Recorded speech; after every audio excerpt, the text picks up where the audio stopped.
Blackjack Britton rides into Sweetwater with his close associate, Kevin Guthrie, and their crew.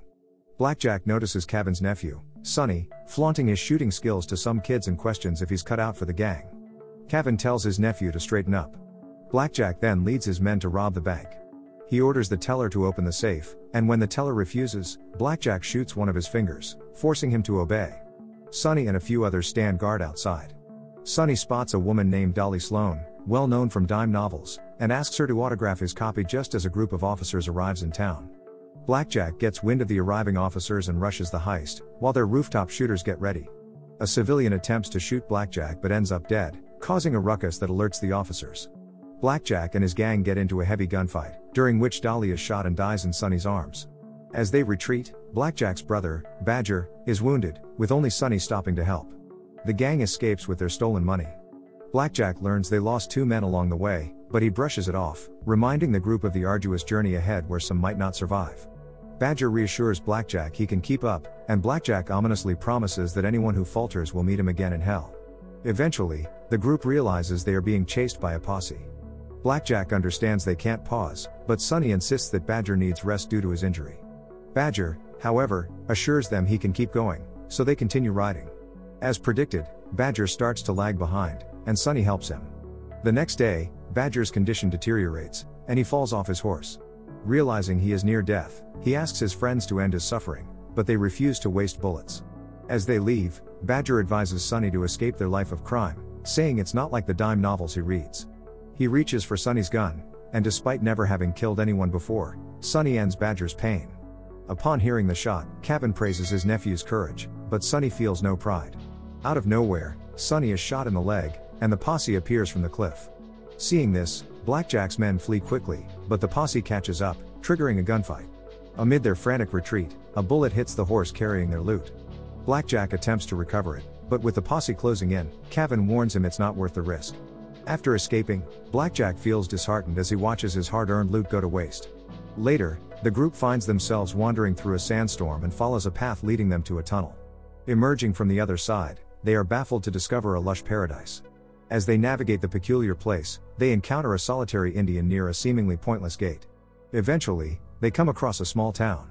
Everyone watches Blackjack and his crew as they come into town, but Sheriff Forrest greets them warmly to the town of refuge. Blackjack informs the sheriff that they are cattle drivers and were attacked by Apaches while moving their herd. Upon hearing this, the sheriff offers to stable their horses, provide drinks at the saloon, and give them beds at the hotel. The men are surprised by the generosity but accept the offer. Blackjack inquires if he can use the town's telegraph office to contact his client, but Forrest explains that the town is isolated and has no communication with the outside. Then, the sheriff calls on Deputy Glenn to show the men to their lodgings, while a woman named Rose takes the injured to see the doctor. Before they head out, the sheriff reminds everyone not to swear in refuge, except in the saloon. Later, Sonny and some injured men follow Rose to the doctor's office. Sonny asks Rose how long she has been in refuge, and she answers with precise detail: 5 years, 1 week, and 2 days. Shortly thereafter, they meet Dr. Woods. At the saloon, Blackjack confides to his men that the town's residents are unarmed, suggesting it would be easy to rob them. Meanwhile, at the doctor's office, Sonny looks intently at the doctor, feeling he recognizes him from somewhere but can't quite place it. After receiving treatment, Rose accompanies Sonny and inquires how many people he has killed, which he finds peculiar. She also questions their equipment, noticing they lack the usual supplies, like ropes and branding irons, that cattle drovers should have. Sonny evades answering, causing Rose to leave, but he attempts to make amends by admitting he killed 1 man out of compassion. Nevertheless, Rose doesn't return. Meanwhile, Forrest assembles his reliable associates, Glenn, Woods, and Brooks, the store owner. They suspect the newcomers aren't drovers based on bullet findings from the injured. Forrest hopes for a peaceful departure, but Glenn regrets welcoming them in the first place.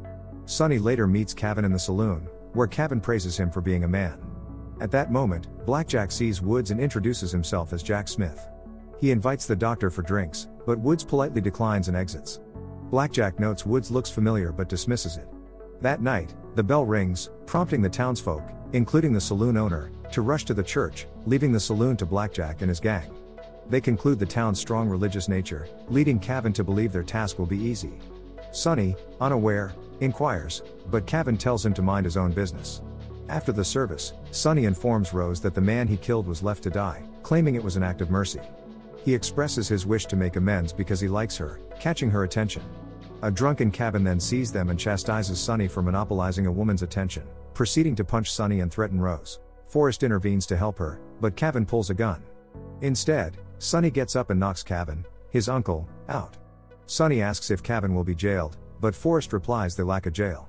After Forrest escorts Rose away, Blackjack arrives questioning what happened, but Sonny pretends not to know.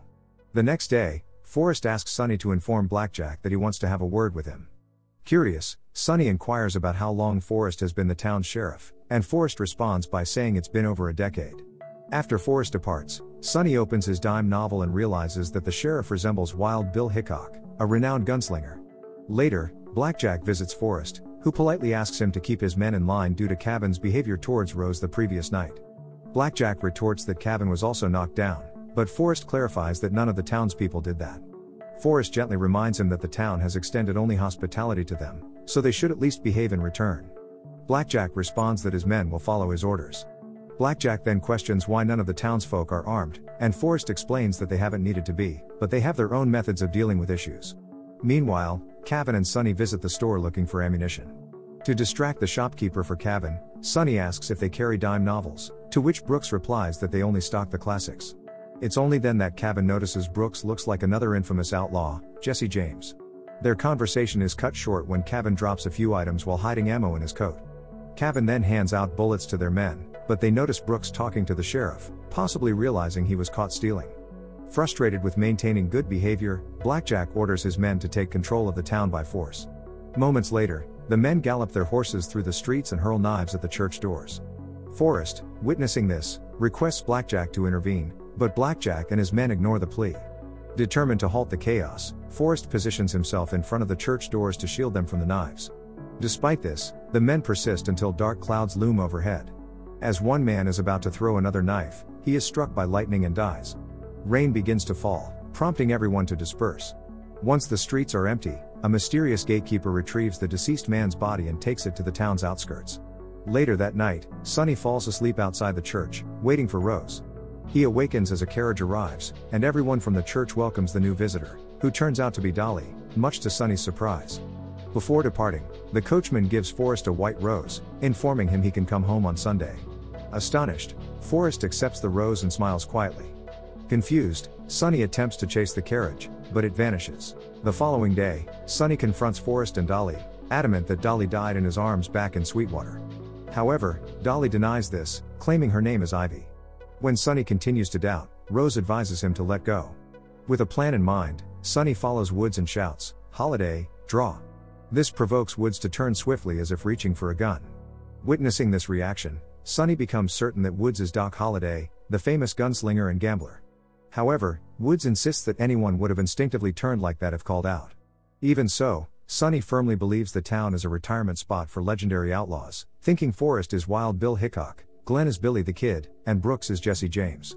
To test this, the doctor queries what type of outlaw Rose might be, but Sonny cannot respond. Sonny argues that, with their renowned skills, they shouldn't allow Blackjack to dominate them. But he accidentally mentions their leader's true name, which catches Wood's attention. Sonny implores Wood not to reveal this, but the doctor warns Sonny to make the right choices to avoid losing his soul. Later, Sonny visits the farmer whom he identifies as Lefty Slade, a well-known outlaw presumed dead after being shot in the chest and wrist. The farmer claims to be named Lamb, but Sonny checks his wrist, finding a bullet scar. This causes the farmer to confess he is indeed Lefty Slade. Lefty explains that the writer of the novels never even met him when Sonny brings up one of his tales. Before Sonny can ask more, some of Blackjack's men vandalize Lefty's garden. In a fit of rage, Lefty kills one of them with a shovel. Realizing his act, he cries out in guilt. The townspeople gather around, witnessing his crime. Lefty laments his actions from the past 8 years, filled with regret. The gatekeeper soon arrives in the distance. With a final farewell to his neighbors, Lefty goes with the gatekeeper. Sonny observes, hoping for answers, but the gatekeeper returns alone moments later. Meanwhile, the chaos in Refuge continues under Blackjack's men. Forrest, addressing Blackjack by his real name, urges him to leave the town with his followers. In contrast, Blackjack tries to strike the sheriff, but Forrest easily avoids him. After several unsuccessful tries, Blackjack points his gun at Forrest, but an earthquake starts, frightening him. Once the tremors cease, Blackjack gathers his crew and heads to the saloon. Shortly after, Sonny arrives, but Kevin bars his entry. Sonny sneaks in through the back and finds out that the men plan to leave town by dawn. Blackjack instructs them to take whatever they want and kill anyone who resists, but Kevin insists Rose is off limits because he wants her for himself. Hearing this, Sonny searches for Rose and finds her swimming in the lake. Once she's dressed, Sonny notices a bruise on her neck. Recalling Lefty's scars, he realizes this is how she died. Rose sorrowfully reveals she was the first woman hanged in the Arizona Territory. Sonny identifies her as Betty McCulloch, who killed her father with a meat cleaver. Rose shares that everyone forgot how her father had abused her since she was 12. Sonny understands that refuge is a place for people like her to get a second chance, but Rose corrects him, saying it's actually their last chance. Sonny offers to stay with her, warning her that the others will wreck the town. Rose isn't worried, claiming the town has faced worse than being destroyed. Nonetheless, she agrees to inform Forrest. Rose sadly tells Sonny she wishes they had met in another time. When Sonny moves to kiss her, Rose turns him down. That night, Sonny joins the townspeople at church. There he discovers that refuge is a kind of purgatory. If the residents can resist temptations from their past lives for 10 years, they will enter heaven. A single mistake can condemn them forever.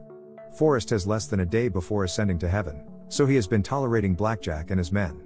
Upon hearing this, Sonny feels let down that they won't fight. He leaves but gets ambushed by Blackjack and Kevin. The townspeople hear him being beaten outside but can't intervene for fear of jeopardizing their souls. They watch until Sonny is left unconscious by his assailants. Later, they bring Sonny to Wood's office for treatment. When Sonny wakes up, Forrest apologizes for not being able to help him. Sonny says he understands but declares he's ready to confront Blackjack's men to protect them all. Once alone, Rose kisses Sonny. The next day, despite being weakened, Sonny prepares to face the men alone. Rose and the others plead with him not to go, but Sonny insists. At that moment, the bell rings, and the townsfolk gather at the church. As Dolly pulls Rose inside, Sonny confesses his love for her. Meanwhile, Forrest decides to stay. He realizes that for the past decade, he's been selfish, but Sonny's courage inspires him to fight for the community. Woods notes he has 5 hours left until entering heaven, but Forrest discards the rose given by the coachman and arms himself. Motivated by his example, Glenn and Brooks also choose to fight for their home rather than seek salvation. Seeing this, Blackjack prepares his men and orders them to burn the houses. At the same time, Sonny and his group bravely approach, offering Blackjack one last chance to back down. Blackjack's crew tries to fire at them from behind, but Woods saves their lives. At that moment, the horses break loose from the stables, leading to a gunfight where the former gunfighters swiftly take down the gang. Sonny hesitates to shoot his uncle, so Kevin wounds him in the arm. Glenn ultimately tackles a man off his horse and beats him up. Glenn then feigns death on the ground while discreetly reloading his gun to shoot the enemy at close range. They manage to kill most of Blackjack's men, and silence falls over the area. Rose runs out of the church and into Sonny's arms, but Kevin shows up and shoots Sonny. Although Sonny shoots back and kills Kevin, he too is hit in the chest. Sonny, confused, realizes that he doesn't feel any pain, as though he isn't actually dying. With this realization, Forrest understands that Sonny has earned a second chance and welcomes him to refuge. Suddenly, Blackjack shows up, recognizes Forrest's skills, and calls him out by name. He challenges Forrest to a duel, but Forrest quickly shoots him. Blackjack grins, thinking he's become one of them since he feels no pain, but Forrest shoots him in the head, denying him entry to their town. Soon after, the gatekeeper arrives to retrieve Blackjack and Kevin's bodies. He carries them through the misty gates until he reaches a pit filled with hot lava, where he disposes of the bodies. Returning inside the entrances, Forrest, Woods, Glenn, and Brooks plan to join the gatekeeper. The coachman arrives and invites the men home, explaining that the Creator is not blind. The 4 men enter the carriage, knowing that their sacrifice has finally earned them a place in heaven. The coachman also invites Sonny to join because he has nothing more to prove. Although he is grateful, he chooses to stay and be with Rose. After hearing this, Forrest hands him his badge and appoints him as Refuge's new sheriff. The carriage transports Forrest, Woods, Glenn, and Brooks to heaven, where they finally find redemption. Don't forget to subscribe and turn on the notification bell if you want to watch more videos like this. Thanks and see you again soon. Take care.